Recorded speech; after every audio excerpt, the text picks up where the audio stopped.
Mbote na bino nyonso bozali kolanda émission na bino Variété à Kinshasa, Canal Kin Télévision lelo tukiteli bino awa na boulevard place oyo toyebisaki bino ke bandeko na biso ya bloc patriotique oyo balobaki lelo bakosala sitting na bango liboso ya Seni mpona kolobaki baboyi ndeko Kadima. Alors lelo toye tukutpe la police a bouclé côté au niveau moko ya kosakana te.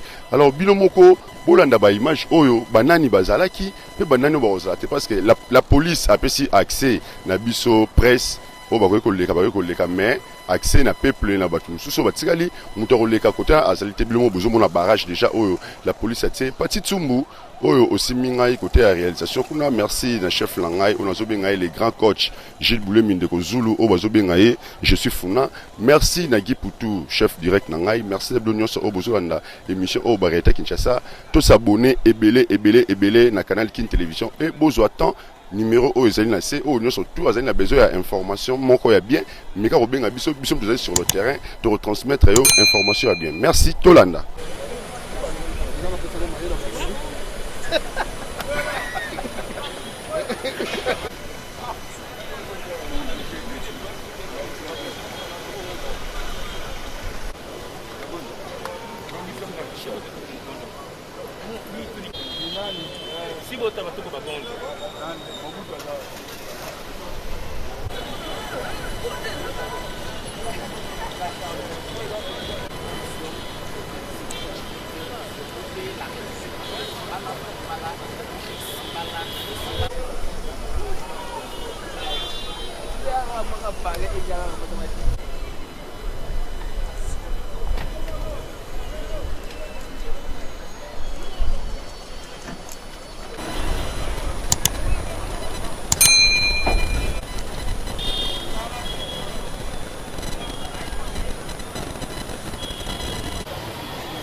Pensaki bango ke baluka délégation moko ata 20 personnes baya de ce côté bango kia memo na Seni balabi ke bango memo na bango eza kotia na Seni te memo na bango bakopesa pa mokonzi ya mboka bakopesa Seni te bango bayibi Seni wana te la soki olingi oleka mama loka journaliste bakotaka journaliste leka na yo si soki tokola ti lobi likambo te iseka mosala topona toka polele na moto tolingi nde kimia ezala to maintenir ordre public bato batekala bango batambola bango ndenge esengeli mais Seni siti lekosalema te na mitindo ya gouverneur.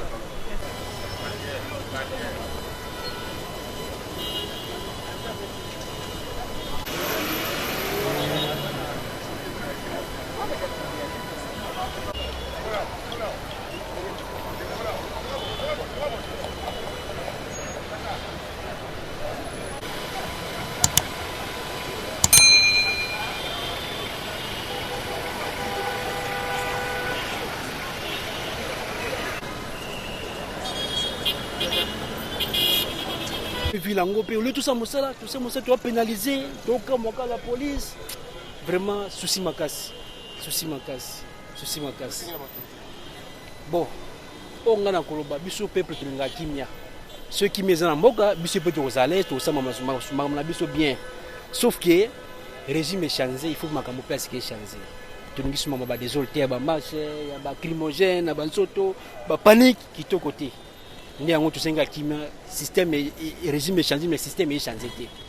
Basi ba voter moto naza pour yete mais batira kimia totalement monezo kende bilomo bomoni présence ya ba policier ce qui est d'abord une violation grave de la constitution.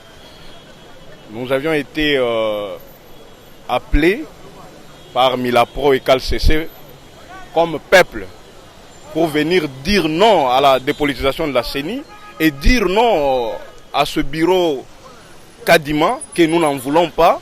Et aussi, justement, nous sommes dans un régime d'information, l'article 26 de la Constitution. C'est-à-dire nos deux structures, CALCC et Milapro, avaient bel et bien informé l'autorité de la ville. Mais malheureusement, le peuple s'est retrouvé ce matin au lieu de rencontre, mais finalement la présence policière nous empêche d'aller faire le sit-in devant la CENI. Parce que nous disons non à ce bureau Kadima. Nous disons non à la politisation de la CENI. Mais si le peuple s'exprime, c'est fini. Et ce pouvoir, c'est un régime qui est aux abois. Vous êtes en train de voir vous-même, le pays est en train de descendre dans le caniveau. Et finalement, on empêche le peuple de s'exprimer. Et nous disons non au bureau de la CENI, dirigé par M. Kadima. Nous disons non à la politisation de la CENI. Nous n'en voulons pas.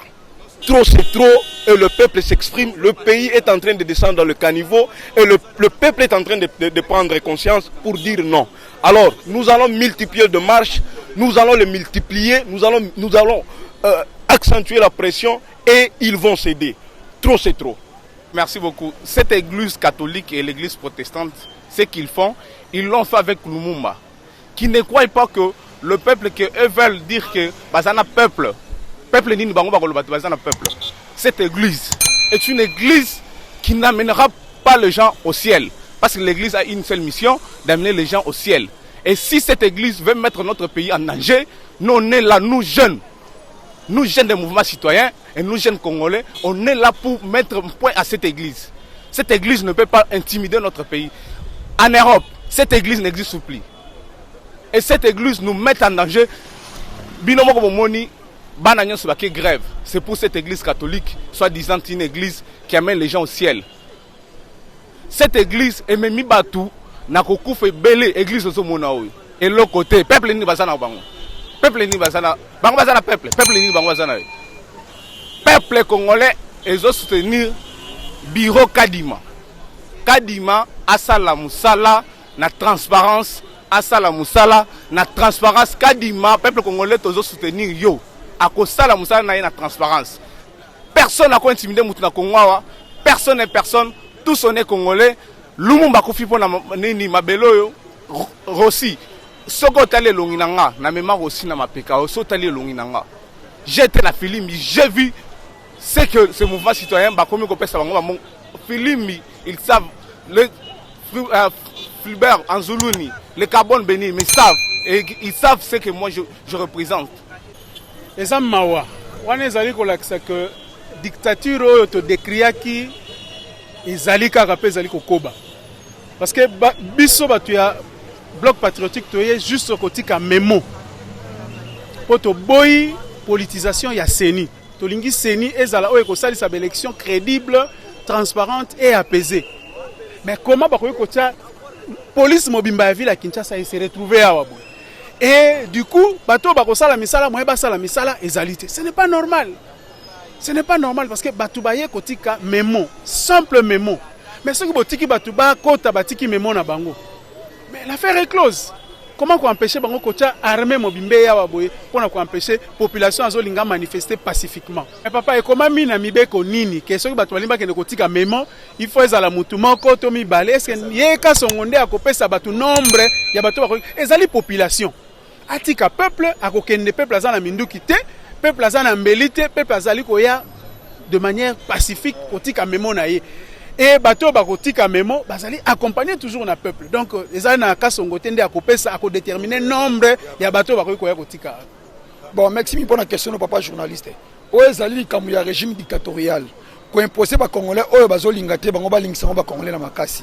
C'est pour ça omoni ke biso bayi kongomani tolobi ete tolingi gouvernement ou pouvoir ya s'imposer ba congolais ba boyi bango ba pesango par force.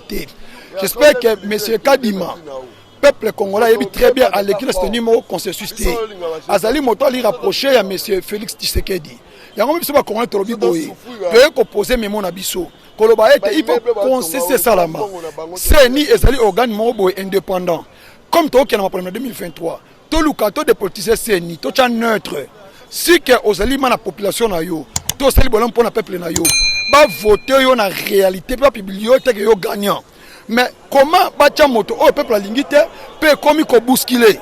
Nde to lobi boye, biso bloc patriotique, to ko zonga simate. So ki nenge ba toni se ba policier awa, to ye to ko tsamemote. Nde to yawa oye ko yesa nini eya. Mais à part journée à lelo, to ko créer ba stratégie et belle jusqu'à ce que ce n'est que ça la dépolitiser. Voilà message dans ngwana. Merci. Oui, donc to limiter CENI oyo bazali ko manipuler yango o ezali l'intérêt ya peuple te.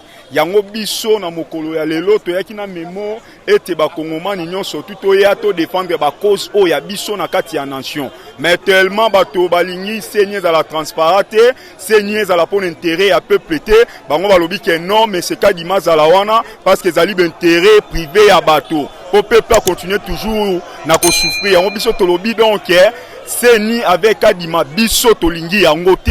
C'est pour cela que totelemi awa attaque ba panzi sango bana mboka ba kongomani tolobi ke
l'histoire de Denis Kadima. Cette décennie-là, on ne peut pas de ça. Soutenez la démocratie dont le père de l'indépendance se sont battus. On ne peut pas de ça. Honorable, c'est votre police qui vous sécurise. Et n'acceptez pas l'intolérance. Honorable Nalingala.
pays, toujours état de droit. Mais quand Kabila sont dans la quête, toujours état de droit. Mais Kabila Kei, quand souffrir kaka, état de droit, pourquoi la maman n'a tiré la falaise? Bakufi, na mita usisi na mwa chassé. Na on a lobby, na quelqu'un na matin na bunda pour la Congo. La réaction est claire. On ne sait pas pourquoi la police est là. Mais sinon, c'est une manifestation citoyenne pour la Koloba Tolingi Seni Oya bien pour permettre Bisso Makambeuse à la bien. Pas autre chose que ça. Donc, tous les Bisso a besoin de Matatate. Matika Bisso to manifester pour l'intérêt de la République. Ce que nous sommes en train de faire là, c'est pour l'intérêt de la République. Donc, va comprendre que peuple Lingui, élection à solo. Donc, pour avoir une bonne élection, nous devons avoir une bonne CENI. On ne peut pas comprendre que l'Union sacrée puisse prendre tout un pays en otage, cherchant à gagner les élections avant même que les élections s'organisent. Non, je pense qu'avec tout ce qui se passe maintenant là en Afrique, non, nous sommes très inquiets. Nous en appelons à la communauté internationale, à tous les Congolais de se mettre debout. L'article 64 n'a pas de couleur. C'est-à-dire que ce que nous voulons, que demain, que ces policiers soient des vrais Congolais, qui soient bien payés et que le pays soit sur le chemin du développement. Avec des élections truquées, avec des élections où il y a la fraude, jamais et alors jamais. Le pays sera toujours comparé avec d'autres nations comme le Yémen, alors que nous sommes assis sur un trésor. Donc c'est une manifestation citoyenne. On ne comprend pas pourquoi la police est là, pourquoi ils veulent bien que nous puissions retourner. Vous avez vu, la ville a été paralysée. Donc non, c'est l'argent de la République, une fois de plus, gaspillé pour rien. Nous avons eu des manifestations citoyennes, on n'a pas vu toutes ces choses ici. Donc nous disons à M. Ngobila, à M. Tshisekedi, à cette assemblée qui devient une caisse de résonance, qui est en train de trahir le pays, qui sont en train d'hypothéquer la nation, qui sont en train de mettre en place le plan de la balkanisation pour nos amis rwandais. Donc, le peuple est là, nous allons continuer à manifester. Et tous les jours, vous verrez qu'il y aura des organisations et nous n'allons pas baisser les bras pour la cause de ce pays. Les 27, nous serons encore dans la rue pour dire non à cette CENI politisée. Voilà.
La presse.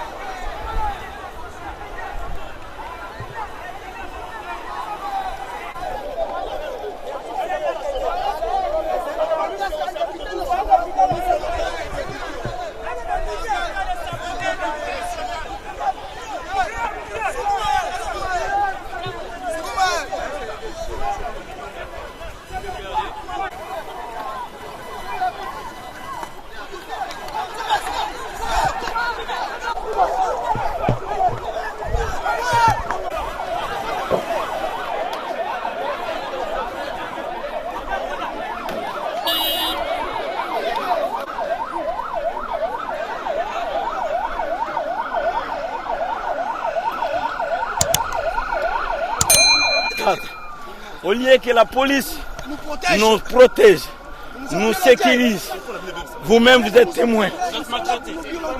Vous êtes témoin. On m'a pris tout ce que j'avais, tout. On a pris mes téléphones, tout est parti. Et donc, nous allons continuer. Je vous informe que nous allons continuer cette élite jusqu'à ce qu'on ait une guerre de cause. Nous sommes pacifiques. Je suis menacé. Je suis menacé, mon grand. Je suis menacé. Qu'est-ce que j'ai fait? Je n'ai pas d'armes avec moi. J'ai fait quoi? C'est ça l'état de droit prôné par le pouvoir en place. C'est ça. Nous refusons les élections triquées d'avance. Nous ne voulons pas les élections gagnées d'avance. Nous voulons qu'en 2023, le peuple congolais s'exprime et qu'on désigne celui qui sera voté par la population congolaise. C'est ça le but. C'est ça le but. Nous ne voulons pas ça. Je suis un élu et demain, je veux que la voix du peuple trône. Les gens ici, l'appétit vient en mangeant. Peut-être, on sait qu'on n'a pas une base et on veut fabriquer une CENI pour gagner les élections d'avance. Je viens de voir le policier qui vient de me raviver mon téléphone que le porte. S'il vous plaît, laissez-les.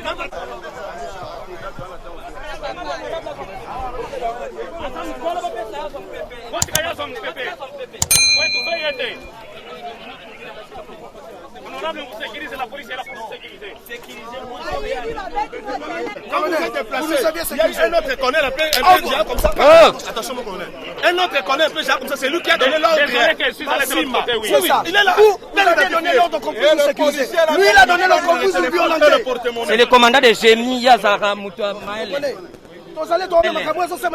Non arabe, est-ce qu'on crée moi comme politicien? On n'est pas censé total, ma belle sauce madame Mboka to vana nier. Tozali population, total elo awa. Pona oloba non, de ma maison leka. To boy élection bien préparée.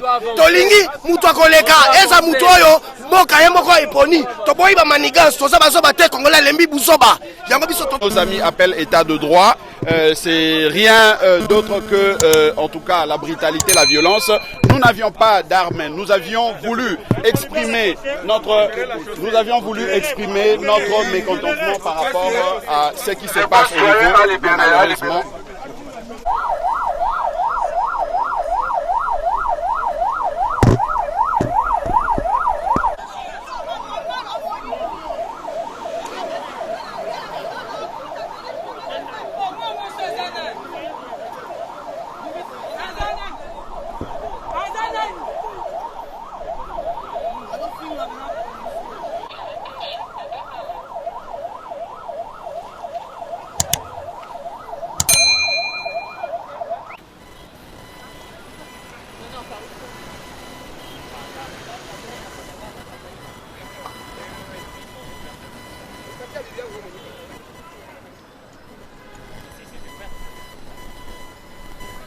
Oh, bomoni bande comme ça la police basali musala kitoko pe journée à lelo ata gaz et lacrymogène mon côté etikali ko beta. Donc merci la police longo na la police pour musala na vraiment ezali ko salama na ndenge elongo bani tomoni colonel Kasongo na terrain tomoni ba colonel ebele ndenge basali musala bango kitoko.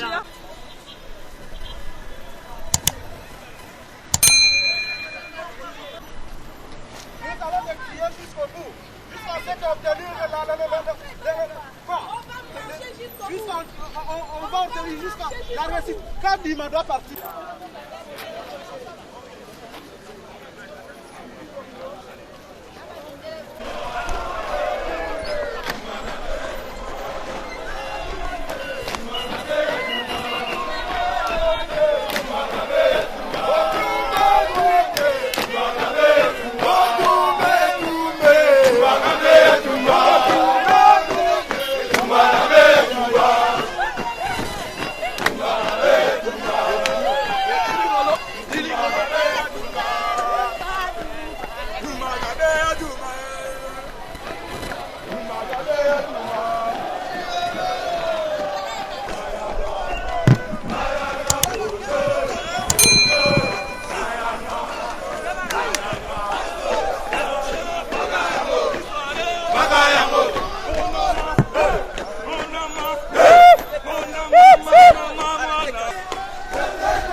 Merci Nabilo Nyon surtout au Bozutan et Rolanda émission Nabino Bariata Kinshasa Canal Kin Télévision toujours beau s'abonner et belé quand on a bino bomoni nenge bande ko biso lelo bayaki na nenge ba ça sitting na bango lelo mais la police a Moussa na la police a telemi a kanginzela a tiba ba barrière qui côté mususu bande ko biso o bayaki ba parti politique ya opposition ba parti différent et yaki tout le monde peut bande ko biso mususu côté PPRD bande ko biso côté ICD bande ko biso côté Nouvel Élan tout le monde peut ndambo ya bato ya ba mope tout le monde peut ndambo ya bande ko so protestant o bayaki mais la police agit toujours tant ça Moussa na e pe journée à lelo binomo boti ko mona lisusu ndenge ba policier ba 8 ans bango ya kimambangu ba s'entraîner le boulevard parce que ata gaz mon côté et betami ata lisasi mon côté et betami peuple ba 8 ans et faire souffrir. Merci Nabilo Nyonso, vous continuez toujours à s'abonner à Canal Kin Télévision pe o Nyonso surtout azan la besoin de